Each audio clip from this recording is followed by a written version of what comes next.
a square divided by 4 is equal to minus 4.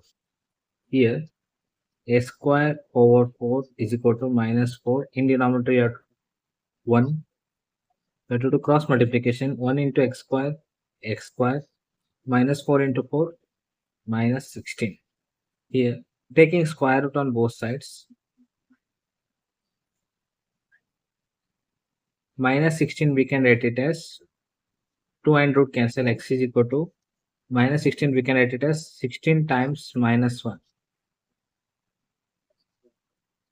X is equal to root 16 times root minus 1. We know the value of root minus 1 is equal to I.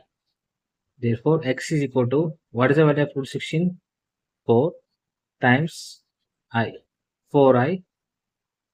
When you take square root, it becomes plus or minus 4I. One solution is x is equal to plus 4I. Another solution is x is equal to minus 4I. That's our answer. Thank you for watching.